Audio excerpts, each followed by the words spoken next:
Hello YouTube สวัสดีครับเพื่อนๆทุกคนวันนี้ผมพามาเที่ยวตลาดทรงเปื่อยนะครับผมจะเรียกว่าเที่ยวหรือพามาดูล่ะพามาดูแล้วกันเนาะไปเดินดูด้วยกันว่าข้างในมันมีอะไรนะครับผมตลาดทรงเปื่อยนะครับ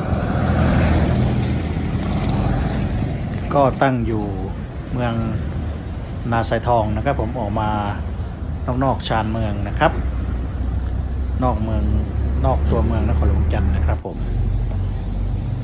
ก็หนีไม่พ้นข้าวจี่อีกแล้วครับท่านมีทุกที่นะครับผมเนาะข้าวจี่ปาเต้ ของโปรดคนลาวนะครับ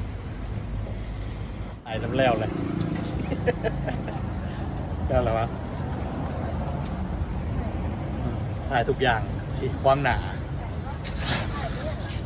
คนบุกเคยเห็นยังเห็นยังกระถ่าย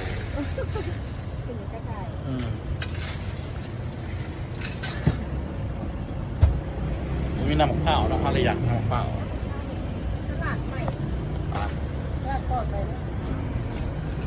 น้ำหมอน้อยเดินเงินเดิน5,000 ก่อนในมียังเนี้ยตลาดไปลองมีหลายอย่างเนาะไปลองบ้างคนตำบลได้เนี่ยครับได้แล้วครับเนี่ยครับน้ำหมอน้อยดับกระหายคลายร้อนนะครับข้างในตลาดนะครับก็มีขนมเยอะแยะเลยนะครับผมขนมขบเคี้ยวนะครับผมโน่นนี่นั่นนะครับผมนี่ขนมขาย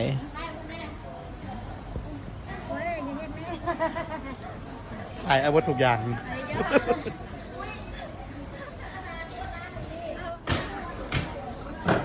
ครับหมากน้ำนมพี่น้องหมากน้ำนมโอ้ยเป็นตะแซ่บแต่น้องหมากน้ำนมเนาะคือโชคสีหวานเนี่ยจัดเฉพาะจากกล่องหนึ่งนี่กับก็ขายผักขายปลาขายเนื้อนะครับผมตลาดสดธรรมดานะครับโอ้โหชิ้นใหญ่จังนี่ครับทุกคนผมอยากให้ดูเนี่ยเท่าพี่น้องเท่าเคยกินไหม เท่าเอาไปลาบเท่ากินช่วงแซ่บครับ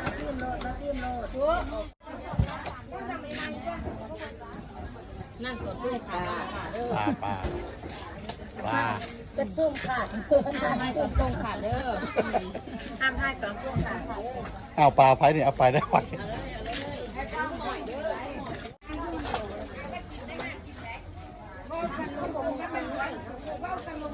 พักไงนะกระโดนวะปลาติ้วโอ้ลูกเรานี่นะไปเด็ดคุณพ่อกระต้มแล้วคุณเว้าพี่เว้าแล้ววันลูกพาไปก็เปลี่ยนไป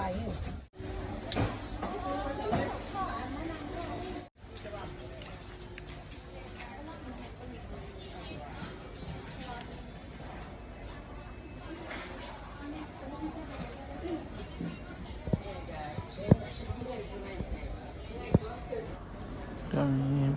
ผลไม้นะครับผมนู่นนี่นั่นนะครับผมส้มนะครับขายโน่นนี่นั่นนะครับผมเท่าที่เห็นนะครับนะมาแวะสักหน่อยนะครับผมแวะซื้อน้ำกินแล้วเข้าไปดูนะครับผมข้างในว่าเป็นยังไงนะครับผมตลาดสงเปลือยนะครับนี่ก็คือข้างนอกนะครับผมตอนนี้ผมก็จะออกทางจะออกไปแล้วนะครับเดินทางต่อนะครับกำลังจะเดินทางโอเคครับสำหรับคลิปนี้ก็คงจะมีเท่านี้แล้วครับผมเจอกันใหม่คลิปหน้านะครับผมฝากกดไลค์กดแชร์กด Subscribe ผมด้วยนะครับสำหรับเพื่อนใหม่ที่เข้ามา